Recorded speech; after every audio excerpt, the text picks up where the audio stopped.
की भी। सत्राजित के सत्यभामा के एक बार मान का मर्दन करने के लिए ठाकुर जी बोले हम तो देखो पति हैं, हम तो कुछ ज्यादा कह नहीं सकते।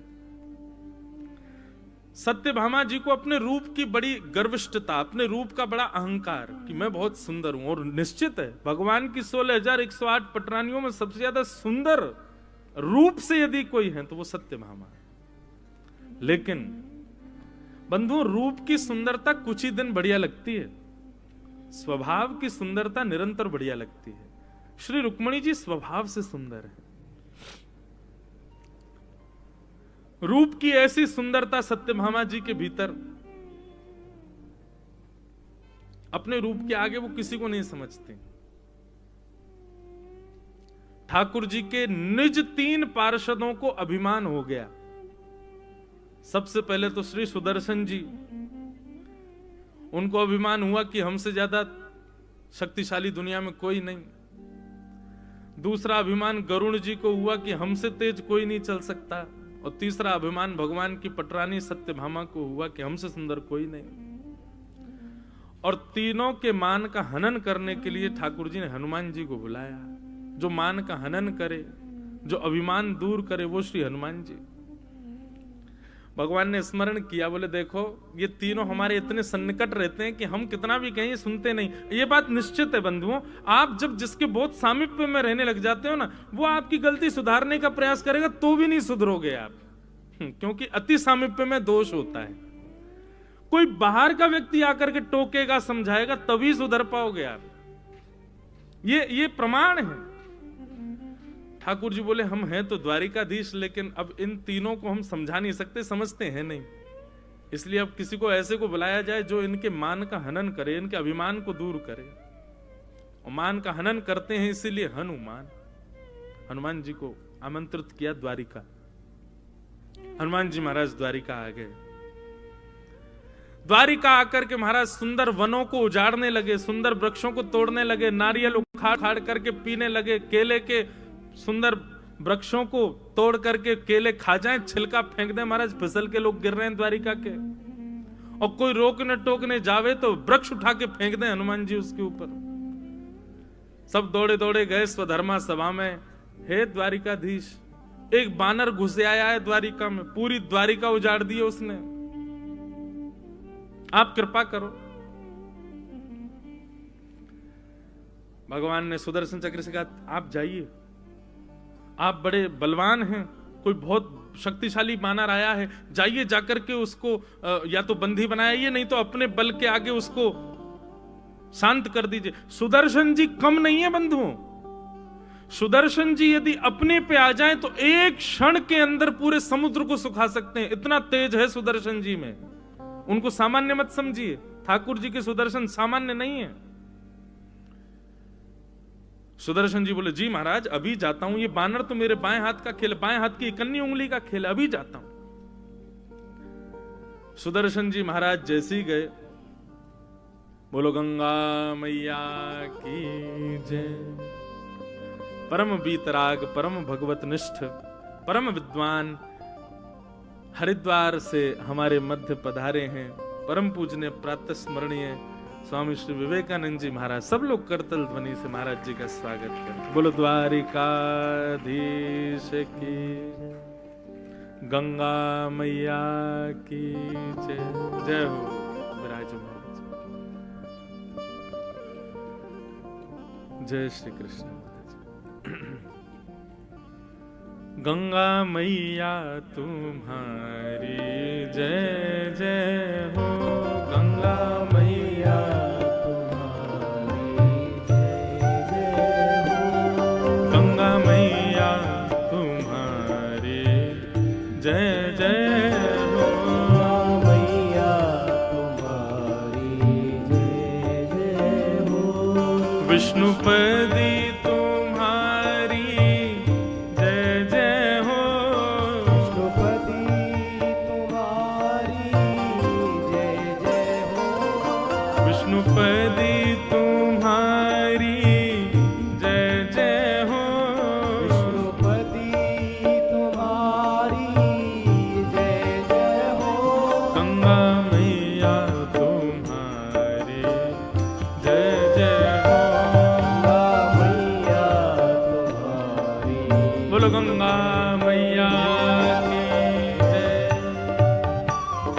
देखो, हम ब्रजवासी यहाँ आए तो गोमती जी में यमुना जी का संगम हो गया, तो गोमती यमुना समुद्र संगम। लेकिन आज हरिद्वार से महाराज जी पधारे हैं तो कहीं ना कहीं आपके संपूर्ण अंग में कहीं तो गंगा जी अवस्थित हैं। आप हरिद्वार में रहते हैं और संपूर्ण जीवन गंगा जी के तट पर व्यतीत हरिद्वार भगवत धाम में हुआ है, तो निश्चित है कि पूरे तन का निर्माण गंगा जल से ही हुआ है।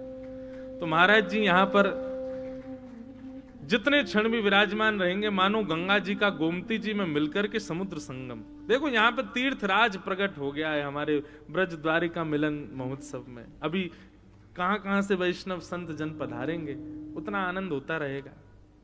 तो मैं क्या निवेदन कर रहा था, सुदर्शन जी को भेजा ठाकुर जी ने, जाओ एक बानर घुस आया है। पहले सुदर्शन जी बोले भगवान किसी और को भेज दो ना, इतने छोटे से काम के लिए मैं क्यों दिख रहा हूं आपको। भगवान बोले तुम ही जाओ। आज्ञा मान करके सुदर्शन जी ऐसे जा रहे थे जैसे उनके लायक ये काम ही नहीं है, जबरदस्ती ठाकुर जी भेज रहे। सुदर्शन जी जैसे कि कहां है भाई बानर, बोले वो बैठा, वो वन उजाड़ रहा है पूरी द्वारिका के सुंदर वन को। सुदर्शन जी ने जैसे प्रवेश किया, बोले इसके लिए तो एक अणु मात्र तेज ही काफी है। एक अणु तेज भी, 1% तेज भी सुदर्शन जी का इतना तेज है कि उसके सामने सूर्य भी फीका है। उन्होंने 1% अपने एक अणु तेज को प्रकट करके जैसे ही हनुमान जी पर आक्रमण किया, हनुमान जी बोले कहां क्या चमक रहा भाई, बड़ा डिस्टर्ब कर रहा हमको खाने पीने में। पकड़ करके सुदर्शन जी को ऐसे कांख में दबा लिया। सुदर्शन जी महाराज की जीभ बाहर निकल आई, बोले जे भाई क्या खूब जोर लगा लिए, 100 के 100 अणु तेज प्रकट कर दिया, लेकिन हनुमान जी के बाम से नहीं निकल पाए। शाम हो गई, सुदर्शन जी नहीं आए। द्वारिका के लोग गए स्वधर्मा सभा में, हे द्वारिकाधीश, बोले बानर ने पूरी द्वारिका उजाड़ दी है, पहले तो वन में ही था, अब तो घरों को तोड़ रहा है। भगवान बोले हमने सुदर्शन जी को भेजा था, वो कहां गए। बोले पता ही नहीं है, आते पते नहीं है, बस एक क्षण के लिए उनका तेज दिखा पर अंतर ध्यान हो गए, कहां गए किसी को नहीं पता। भगवान बोले सुदर्शन जी, तभी भगवान ने कहा गरुण जी आप जाओ, आप देख के आओ और सुनो। हमें तो लगता है सुदर्शन जी के वश में ना आने की सामर्थ्य केवल हनुमान जी में है, कहीं वानर के रूप में हनुमान जी तो नहीं आए। आप इनको तुरंत जाकर के बोल के आओ कि शीघ्रातिशीघ्र मेरे पास आवे। गरुण जी बोले भगवान शीघ्रातिशीघ्र शब्द प्रयोग करने की आवश्यकता नहीं, आपको पता नहीं मेरी गति कितनी तेज है, मन से भी तेज चलता हूं मैं, आप शीघ्रातिशीघ्र क्यों करें। ठाकुर जी बोले भाई हमको पता है कि वो हनुमान जी ही हैं और उनको अभी बुलाना बहुत जरूरी है, पूरी द्वारिका उजाड़ देंगे, बढ़िया उनसे कहना कि भोजन प्रसादी की व्यवस्था है, शीघ्रातिशीघ्र आए। गरुण जी बोले फिर आप बोल रहे हो शीघ्रातिशीघ्र, मत कहिए भगवान, अभी जाता हूं, अभी आया। जाओ। गरुण जी महाराज पहुंचे, हनुमान जी बैठे थे, केला खा रहे थे। गरुण जी ने आके प्रणाम किया, जय हो हनुमंत लाल, आइए आइए आइए। बोले वो हमारे सुदर्शन जी आए थे आपके पास, कहां हैं बेचारे। हनुमान जी ने अपनी बाम उठाई तो नीचे गिर पड़े। बोले जय रे, ये हमको बहुत परेशान कर रहे थे इसलिए हमने उनको बाम में भर लिया। बोले आपका इतना प्रताप है महाराज जी कि आपने सुदर्शन जी को बाम में भर लिया। गरुण जी ने बेचारे सुदर्शन जी उठाए, हृदय से लगाए, बोले चलो सुदर्शन जी। बोले मेरे तो प्राण निकलने वाले थे, आप थोड़ी बहुत देर नहीं आते तो सुदर्शन जी वैकुंठ ही पहुंच जाते। गरुण जी महाराज बोले भगवान आप द्वारिका धाम पधारे हैं, राघवेंद्र सरकार श्री कृष्ण रूप में द्वारिका में विराज रहे हैं, द्वापर चल रहा है, आपकी प्रतीक्षा में बैठे हैं, जल्दी पधारिए। हनुमान जी बोले आप पहुंचो, आपके पहुंचने से पहले पहुंच जाऊंगा। गरुण जी बोले क्या बताएं मां, भगवान कहते हैं शीघ्रातिशीघ्र, जे कह रहे हैं मुझसे पहले। अरे इनको पता नहीं है किसी को भी मेरी गति कितनी है, मैं मन से भी तेज चलता हूं। गरुण जी बोले नहीं मैं आपको लेने ही आया हूं, संगी चल दो, अभी पहुंचा दूंगा, आप पता नहीं कितनी देर में आओगे। बोले देर नहीं भाई, तुम पहुंचो, तुमसे पहले पहुंच जाएंगे हम। गरुण जी बोले ठीक है। जैसे गरुण जी उस बगीचे से निकले द्वारिकाधीश की सुधर्मा सभा के लिए, सुधर्मा सभा में जाकर के गरुण जी कहना चाहते थे कि द्वारिकाधीश वे आ रहे हैं ऐसा कहना चाहते ही थे कि भीतर जाके देखा तो द्वारिकाधीश के चरणों में श्री हनुमान जी महाराज बैठे, गरुण जी से भी पहले। पहला मान दूर हुआ श्री सुदर्शन जी का, दूसरा मान दूर हुआ श्री गरुण जी का, अब तीसरा मान क्या? सत्यभामा। हनुमान जी जब से आए तब से खड़े हैं और नेत्रों में अविरल अश्रुधार। भगवान बोले हनुमान जी समीप आ जाओ, पास आ जाओ, बैठ जाओ भैया, हृदय से लग जाओ। बोले नहीं, पहले मैं आपको प्रणाम करूंगा फिर हृदय से लगूंगा। ठाकुर जी बोले तो कर लो प्रणाम, तुमको आए हुए इतनी देर हो गई, ना प्रणाम कर रहे हो ना हृदय से लग रहे हो, बस रोए जा रहे हो। बोले प्रणाम अकेले ठाकुर जी को नहीं करता ना मैं, जब से आप वन से लौट करके आए हैं तब से मैंने प्रण लिया है कि जब तक जनक सुता जानकी जी आपके बगल में नहीं होंगी तब तक मैं प्रणाम नहीं करूंगा, पहले जानकी जी को बैठाओ। भगवान बोले जानकी जी ठीक है प्रतीक्षा करो, हम अभी आते हैं। भगवान गए, तुरंत अपनी सारी पटरानियों को बुलाया, अष्ट पटरानियों को, कहा कि भाई देखो हनुमान जी आए हैं। वो हनुमान जी तब तक प्रणाम नहीं करेंगे जब तक हमारे बगल में जानकी जी नहीं आएंगी। आप सब लोग आपस में निष्कर्ष कर लो कि जानकी जी के रूप में मेरे बगल में कौन बैठेगा, जो बैठेगा उसी के बाद ही हनुमान जी प्रणाम करेंगे। और ये बात विचार कर लेना, जानकी जी जैसा सौंदर्य, जानकी जी जैसी सौम्यता, जानकी जी जैसी मधुरता वो होनी चाहिए। अब चर्चा तो बहुत दूर की बात, सत्यभामा जी ने पहले हाथ उठा दिया, बोले महाराज ये तो कहने की बात नहीं है, पूरी द्वारिका जानती, मुझसे ज्यादा सुंदर कोई नहीं है। ये सब भी राजी हैं इस बात में, मैं आती हूं जानकी जी के रूप में। भगवान बोले पधारो। रुक्मणी जी भी मंद मंद मुस्कुरा रही थी, रुक्मणी जी तो जानकी जी हैं, लेकिन कह रही ठीक है कोई नहीं, इनको भी होने दो, मान ही तो दूर करना है। और महाराज आज वैसे तो सुंदर है सत्यभामा, लेकिन आज और सुंदर श्रृंगार किया। हनुमान जी महाराज खड़े हैं प्रतीक्षा में, नेत्रों से विरल अश्रुधार। जानकी जी को बुलाओ, जानकी जी को बुलाओ। नेत्र बंद करके खड़े थे, द्वारिकाधीश के बगल में आकर के परम सुंदर स्वरूप धारण करके श्री सत्यभामा जी आकर के विराजमान हो गए। हनुमान जी के नेत्र खुले, ठाकुर जी को देख करके मुस्कुराने लगे। ठाकुर जी बोले हनुमान जी प्रणाम कर लीजिए अब। हनुमान जी बोले पहले जानकी जी तो आ जाएं, बैठी तो है हमारे बगल में। महाराज ये जानकी जी हैं? बोले हाँ देखो जानकी जी तो हैं। अच्छा नहीं नहीं भगवान, जनक सुता जानकी जी तो सतयुग में ही हैं, हमें लगता है द्वापर में जानकी जी की सुंदरता की पराकाष्ठा तो कोई नहीं। आप विश्वास माने और बुरा ना माने, ये आपके आगे बगल में बैठी तो मुझे पता नहीं क्यों ऐसा मन में भाव आया कि हमारे राघवेंद्र सरकार कृष्ण रूप में बड़े दयालु हो गए, दासियों को भी बगल में बैठा लेते हैं, कितने दयालु हो गए। अब तो सत्यभामा का मुख इतना सा रह गया, बोले इनको मैं दासी दिख रही हूं। सत्यभामा जी उठ करके रोती हुई अपने कक्ष में चली गई। तभी श्री रुक्मणी जी का आगमन हुआ। रुक्मणी जी को देखते हनुमान जी महाराज मदमस्त हो गए, नृत्य करने लगे, आहा चरणों से जाकर के लिपट गए, तब दंडवत प्रणाम किया श्री ठाकुर जी को। तो तीनों मानों को हनुमान जी के द्वारा द्वारिकाधीश ने द्वारिका धाम में सिद्ध कराया, सुदर्शन जी, गरुण जी और श्री सत्यभामा। तो ये चर्चा क्यों शुरू हुई थी? सत्यभामा जी बड़ी सुंदर हैं, पर रुक्मणी जी का जो सौंदर्य है वो स्वाभाविक सौंदर्य है, रूप का सौंदर्य नहीं है। इसलिए बंधुओं, ठाकुर जी रूप से सुंदरता अगर स्वीकार करते तो बहुत सुंदर बन के आई थी पूतना, पर ठाकुर जी को स्वभाव की सुंदरता ही प्रिय है। वही श्री कृष्ण जब मथुरा जाते हैं तो कुब्जा को सुंदर कहकर के पुकारते हैं, जिसकी कमर 3 जगह से टेढ़ी है। इसीलिए वैष्णवों को यह बात समझ लेनी चाहिए कि श्रृंगार और स्वरूप की सौंदर्यता, इससे द्वारिकाधीश कभी नहीं रीझेंगे। स्वभाव को सुंदर बनाओ। ये छल कपट बाजी ये सब ठाकुर जी को प्रिय नहीं है। आप बाहर से सुंदर हो, भीतर ये सब है, तो ये प्रिय नहीं है ठाकुर जी को।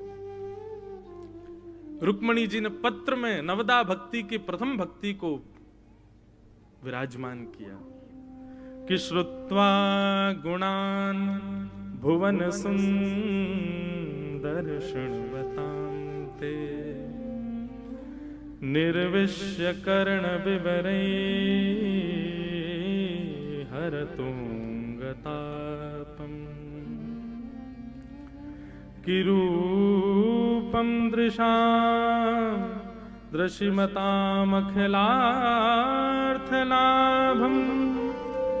त्वय्यच्युता विशति चित्रपत्रपं मे। रुक्मणी जी कहती हैं, हे नाथ, मैंने आपको कभी देखा नहीं है, केवल और केवल आपको सुना है। एक संतजन कथा में बता रहे थे कि जब ब्राह्मण ने जाकर के द्वारिकाधीश को पत्र सुनाया, ठाकुर जी से कहा कि ठाकुर जी पत्र आया है, कौंडन्यपुर के महाराजा भीष्मक राजा की बेटी रुक्मणी जी ने पत्र भेजा है। तो भगवान बोले पत्र पढ़ के सुनाओ। तो जैसे ही ब्राह्मण देवता ने पत्र पढ़ना प्रारंभ किया तो प्रथम श्लोक सुनते ही, 7 श्लोक नहीं सुने द्वारिकाधीश ने, प्रथम श्लोक सुनते ही ठाकुर जी अपने आसन से खड़े हो गए और कहने लगे, लाओ लाओ भाई, रथ की व्यवस्था करो, सब व्यवस्था करो, चलो कौंडन्यपुर चलना है। तो ब्राह्मण देवता बोले, भगवान पूरा श्लोक तो सुन लीजिए, पूरे पत्र तो सुन लीजिए, 7 श्लोक हैं, अभी एक ही श्लोक हुआ है। ठाकुर जी बोले, वो सब सुनाते रहना, तुम मार्ग में चलते चलते सुनाते रहना। बोले, तो आप कौंडन्यपुर जाने को तैयार हो गए, पहले समझ तो लीजिए कि रुक्मणी है कैसी। ठाकुर जी बोले, जो गुण हमको चाहिए वो गुण उनके प्रथम श्लोक में ही दिख गया। क्या है वो प्रथम गुण? कि रुक्मणी जी कह रही हैं कि मैंने आपको देखा नहीं, आपकी कथाएं सुनकर के आपसे प्रीति हुई है। ठाकुर जी कहते हैं, हे विप्र देवता, जिस वैष्णव को, जिस व्यक्ति को मेरी कथा में रति है, तो निश्चित है बाकी की भक्तियों में रति, बाकी के सदलक्षण और गुणों में रति उसकी होगी ही होगी। और नहीं भी कोई गुण होगा तो ये श्रवण भक्ति से वो गुण उसके भीतर आ जाएगा। एक प्रकार से ये कह दें, श्रवण भक्ति बंधुओं स्रोत है। यदि श्रवण भक्ति प्रारंभ हो गई, धीरे धीरे अपने आप सब भक्ति आ जाएंगी। आजकल क्या हो गया, यूथ के अंदर, समाज के अंदर थोड़ी भक्ति बढ़ी है, लेकिन कई चीज की भक्ति बढ़ी है। नाचने गावे की भक्ति बढ़ी है, सजवे धजवे की भक्ति बढ़ी है, अपने आप को भक्त दिखाने की भक्ति बढ़ी है। लेकिन उन्हीं लोगों को कथा में ले आओ तो कथा में रुचि नहीं है। इस बात का प्रमाण है कि आपकी भक्ति जो है वो केवल और केवल लोक रंजन के लिए है, ठाकुर जी के रंजन के लिए नहीं है। ठाकुर जी की रंजन की भक्ति जब प्रारंभ होगी तो सबसे पहले आपके भीतर श्रवण भक्ति आएगी। श्रवण, रुक्मणी जी श्रवण भक्ति की आचार्या हैं। तो ठाकुर जी से कहती हैं, मैंने केवल आपको सुना है, आपको देखा नहीं है, और सुनकर के आपको अपना प्रियतम मान लिया है। श्रवण भक्ति का और लक्षण बताते हुए श्री रुक्मणी जी कहती हैं, हे नाथ, भले ही किसी ने आपको देखा ना हो, लेकिन आपके स्वरूप का वर्णन मात्र उसने सुन लिया हो तो निर्विश्य कर्ण विवरई हरतोंगतापम, अपने कानों से यदि आपकी भक्ति का श्रवण कर ले तो श्रवण मात्र से उसके हृदय के जितने भी ताप, संताप, पाप आदि व्याधि, जो भी कुछ उसके हृदय में आपकी मिलन में बाधा बन रहे हैं, आपकी श्रवण भक्ति से वो सब नष्ट हो जाएंगे। नाथ, श्रवण भक्ति की महत्व को भी श्री रुक्मणी जी बताती हैं। रूपम दृशाम दृशिमताम अखिलार्थलाभम त्वयि अच्युता विसति चित्रम पत्रपम में। वैसे तो आपका रूप देखने मात्र से व्यक्ति के सारे विषाद नष्ट होते हैं, पर भगवान, मैं जो जानती हूं कि आपके रूप से भी ज्यादा आपकी कथा में सामर्थ्य है, आपके गुणानुवादों में सामर्थ्य है विषयों को नष्ट करने की। ठाकुर जी को रोज देखता था कौन? धृतराष्ट्र। रोज देखते थे समस्त कौरव, लेकिन अपने कुभावों को नष्ट नहीं कर पाए। रोज देखते थे युधिष्ठिर, रोज देखते थे भीम, लेकिन अपने हृदय में प्रेम लक्षणा भक्ति को जागृत नहीं कर पाए। रोज देखता था अर्जुन, लेकिन उसके हृदय में भी प्रेम लक्षणा भक्ति कब प्रकट हुई? जब ठाकुर जी ने श्रवण कराया, जब गीता सुनाई, तब अर्जुन कहते हैं आप जो कहेंगे करिष्ये वचनम तब, आप जो कहेंगे मैं करूंगा नाथ। अब मुझे कोई संशय नहीं है। इसलिए भैया श्रवण भक्ति प्रधान भक्ति है। श्रवण भक्ति में रुचि जगाओ। और एक बात और, आप कहोगे कैसे रुचि जगाएं? प्रार्थना करो ठाकुर जी से, आपके चाहने से नहीं जगेगी। ठाकुर जी चाहेंगे तो ही श्रवण भक्ति में रुचि हो सकती है। और इस बात का भी प्रमाण, ये कोई मनमानी बातें नहीं है, इस बात का भी प्रमाण श्रीमद् भागवत में श्री सूत जी महाराज देते हैं कि ठाकुर जी की भक्ति, श्रवण भक्ति में, कथा में यदि रति है तो वह भी ठाकुर जी की इच्छा से ही हो सकती है। गोस्वामी तुलसीदास जी कहते हैं बिनु सत्संग विवेक न होई, और बिनु सत्संग विवेक न होई। फिर दूसरी बात, राम कृपा बिन सुलभ न सोई। ये बात तो सत्य है कि सत्संग के बिना भक्ति नहीं जगेगी, लेकिन यह भी सत्य है कि राम जी की कृपा के बिना सत्संग नहीं मिलेगा। और श्रीमद् भागवत में सूत जी महाराज क्या कहते हैं कि धर्म स्वनिष्ठित पुंसाम विश्वक्सेन कथा सुय नोत्पादय दधिरतिम श्रम एव हि केवलम। आप कितना भी अन्य साधनों को कर लीजिए, अन्य साधन मतलब कितना भी तीर्थ यात्रा कर लो, कितना भी गोमती सागर में स्नान कर लो, कितना भी गंगा सागर में स्नान कर लो, कितना भी आप त्रिवेणी संगम प्रयागराज के स्नान कर लीजिए, आप कितने भी कुंभ के शाही स्नान कर लीजिए, ठीक है, सबका महत्व अपनी जगह है। लेकिन इनके भी जो महत्व आप सुनते हैं, हर की पौड़ी पर स्नान का महत्व, ऋषिकेश में स्नान का महत्व, सागर में संगम में स्नान का महत्व, ये सारे महत्व भी तब फलीभूत होते हैं कब? जब यहां कह रहे हैं विश्वक्सेन कथा सुयह रतिम। यदि ठाकुर जी की कथा में आपकी रति हो रही है तो आपके समुद्र स्नान, नदी स्नान, तीर्थ यात्रा, शंकर जी पर बिल्वपत्र चढ़ाना, अलग अलग जगहों पर जाना, द्वारिकाधीश की ध्वजा अर्पित करना, 56 भोग के मनोरथ करना, ये सारे आपके तब फलीभूत माने जाएंगे कब? जब आपकी कथा में रति होगी। समझ में आ रही है बात? नहीं आ रही? आप कितना भी अन्य साधन कर लीजिए, कितनी भी तीर्थ यात्राएं कर लीजिए, और सबको करने के बाद एक बार कथा में जाकर के बैठिए। यदि कथा में आपको रुचि बन जाए, अच्छा कथा में रुचि बन जाए, इसके भी कैसे पता चले कि रुचि बन गई है? अब आप लोग यहाँ आए हो, इतनी दूर से आए हो, तो क्या करें, दिन भर कुछ काम तो नहीं, कथा सुननी पड़ेगी जबरदस्ती? ऐसे नहीं। रुचि बनने का मतलब है कि आप ये तक भूल जाओ कि कब 1 बज गए और कब कथा विश्राम हो गई। 1 बजने पर आपके मन में आए कि अभी तो कथा अभी तो प्रारंभ ही हुई थी, इतनी जल्दी विश्राम भी हो गई। ये होता है कथा में रुचि बनना।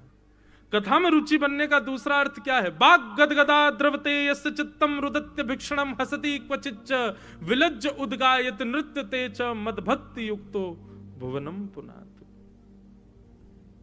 वाणी गदगद हो जाए सुन करके, नेत्र सजल हो जाए सुन करके, निर्लज्ज होकर के आगे पीछे वाले क्या सोचेंगे, निर्लज्ज होकर के नृत्य करने का मन करने लग जाए, और किसी को दिखाने रिझाने के लिए नहीं, बस श्याम सुंदर के लिए, ऐसी भावना हृदय में प्रकट हो जाए, समझो मदभक्ति युक्तो भुवनम पुनातु। तब समझो कि आपके अंदर कथा के प्रति रति जगी है, और यही रति इस बात का प्रमाण है कि आपके अन्य सब साधन ठाकुर जी स्वीकार करते हैं। आप 56 भोग लगाओ, ध्वजा चढ़ाओ, गिरिराज जी की परिक्रमा कर आओ, संत जनों को प्रणाम कर दो, संगमों में स्नान कर लो, लेकिन कथा में आती हो लगे कब 1 बजेंगे, कब भोजन होगा, कब यहां से जाएंगे, कब कुछ होगा, कब कोई भजन आएगा, कोई कीर्तन आएगा।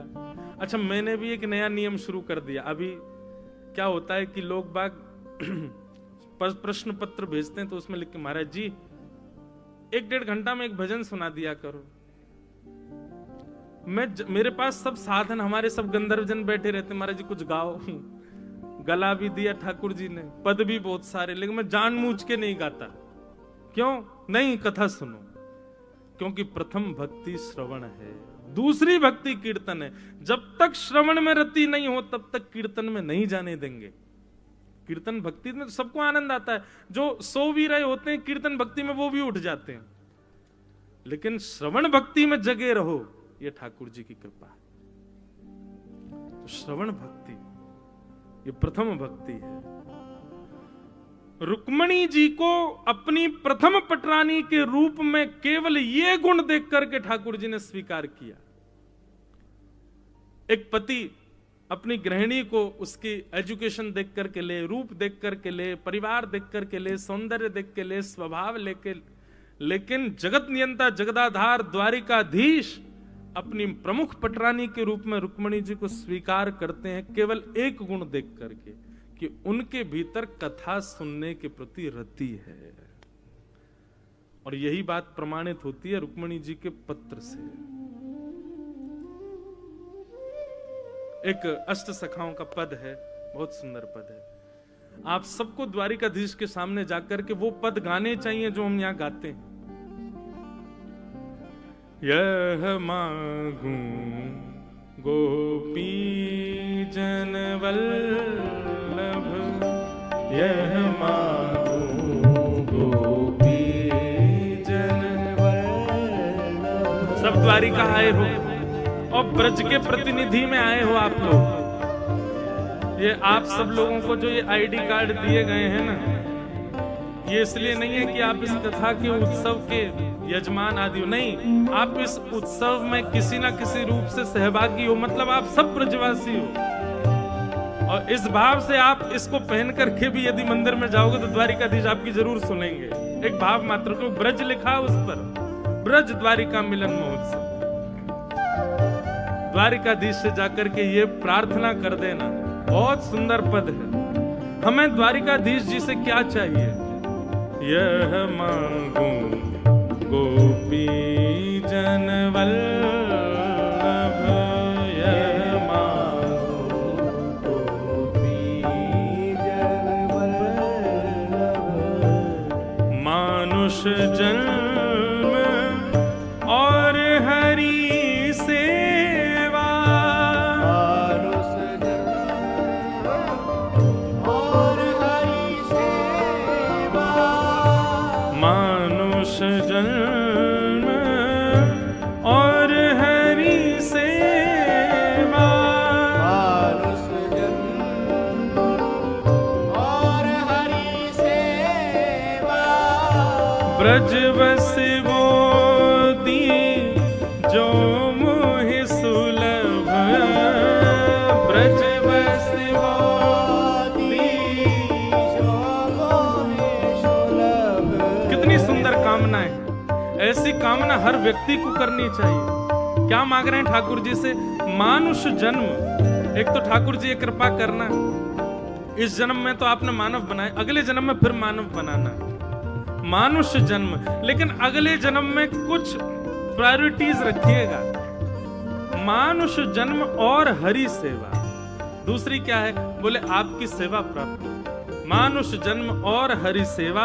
और तीसरा, ब्रज बसवो दी जो मोहि सुलभ, ब्रज बसवो दी जो मोहि।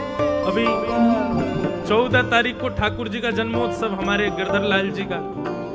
उस दिन हम पूरी बधाई गायन के बाद एक पद जरूर गाते हैं। क्या? बधाई में दीजो श्री ब्रजधाम। हे ठाकुर जी, कृपा करना कि आपके इन उत्सवों की बधाई हमको केवल एक रूप में मिले। हमको वैकुंठ जाना है, साकेत जाना है, गोलोक धाम जाना है, लेकिन 7 दिन जाना है, बस कथा बता करके फिर वापस आ जाएंगे हम। 7 दिन के लिए वैकुंठ जाएंगे, कथा करके दोबारा वृंदावन ही आएंगे। हमको वृंदावन चाहिए नाथ, हमको वृंदावन नहीं छोड़ना है। ये ब्रज सदा हमारे चित्त में बसा रहे। ब्रज बसवो दी जो मोहि सुलभ, ब्रज बसवो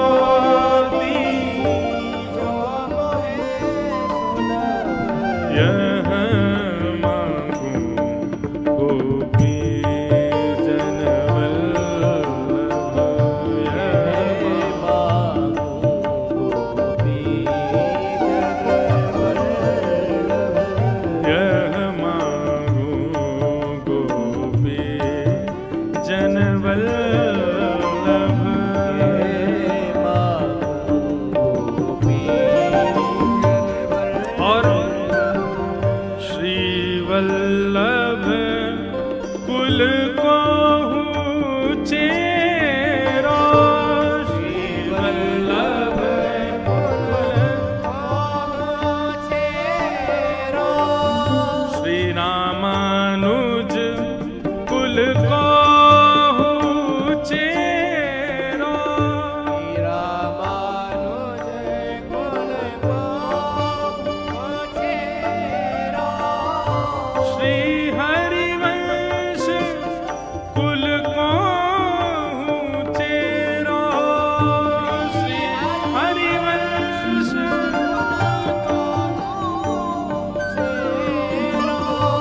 श्री हरिदास वंश को चेरो,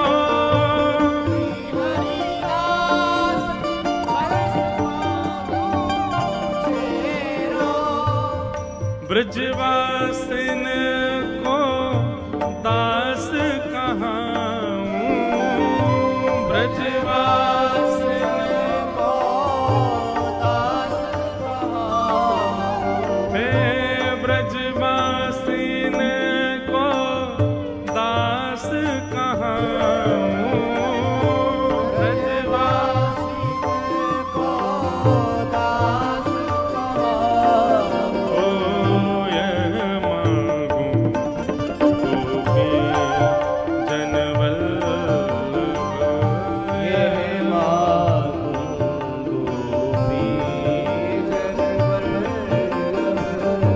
श्री यमुना जल नित प्रति नहाऊं, श्री यमुना जल नित प्रति नहाऊं, मन वच क्रम कृष्ण गुण गाऊं, मन वच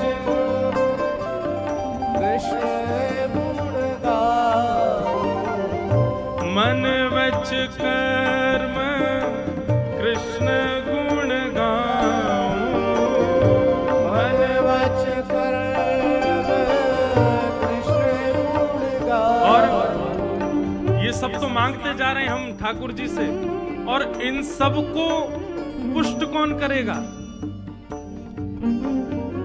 धन तो बहुत मिल गया, लेकिन लॉकर नहीं है तो छुपाओगे कहां? चोरी हो जाएगा। आपको ब्रज मिल गया, ब्रजवासियों की सेवा मिल गई, यमुना जी का स्नान मिल गया, ठाकुर जी की सेवा मिल गई, ये जितनी भी वस्तु हमने मांगी सब मिल गया, लेकिन लॉकर भी तो चाहिए। और लॉकर क्या है? श्री भागवत श्रवण सुनु नित, श्री भागवत श्रवण सुनो, श्री भागवत श्रवण सुनु नित, भागवत श्रवण सुनो। और फिर इन तज हित कहीं अनत न जाऊं, इन तज हित कहीं अनत न जाऊं, परमानंद दास यह मांगत है, परमानंद दास यह मांगत है,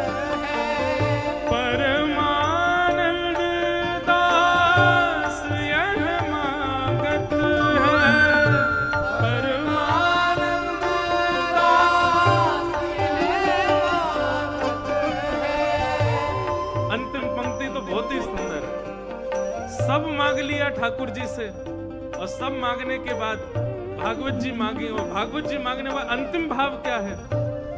नित निरखूं कबहू न अघाऊं, नित निरखूं कबहू न।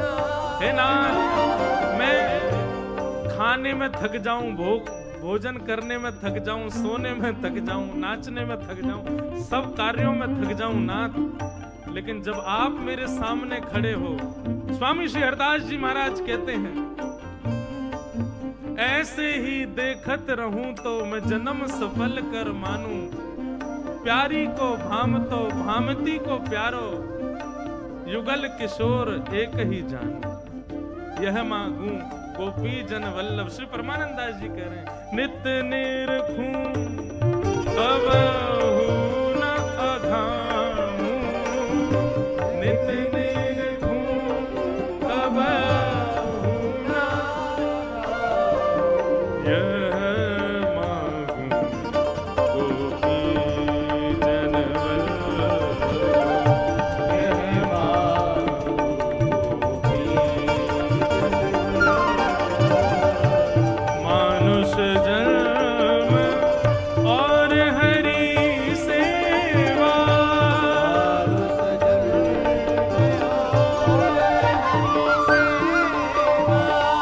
ब्रज बसिवो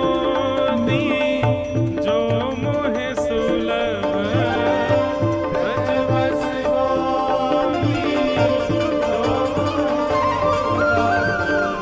यह मांगू गोपी जन वल्लभ,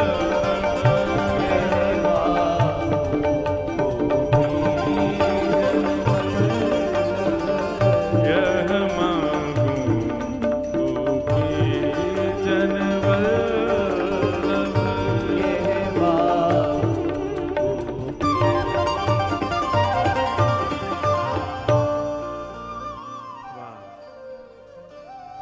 सब मांगा पर सबसे अंत में भागवत जी को मांगा परमानंद दास जी ने। क्यों? क्योंकि वो जानते हैं कि ये सारी भक्तियां जीवन में आएंगी, पर इनको स्थिर तो जीवन में भागवत जी ही कर सकती हैं। बंधुओं, सब, चाहे आप किसी भी संप्रदाय से हो, किसी भी मत से हो, किसी भी भाव से हो, सब जगह भागवत जी प्रधान है, कथा प्रधान है। कथा की प्रधानता इसलिए विशेष है क्योंकि जैसा कि अभी एक भाव आया ना, हम कथा सोच के नहीं करता, मैं जो मन में भाव आता बोल देता हूं। अब मन में भाव आया, लॉकर है, ये सारे धन हैं, ठाकुर जी की सेवा करना, नाम जप करना, तिलक करना, वैष्णव भाव रखना, संतों की सेवा करना, ये सारे धन हैं और इनका लॉकर है श्रीमद् भागवत जी। यदि भागवत जी जीवन में होंगी तो सब व्यवस्थित होता रहेगा, इकट्ठा होता रहेगा।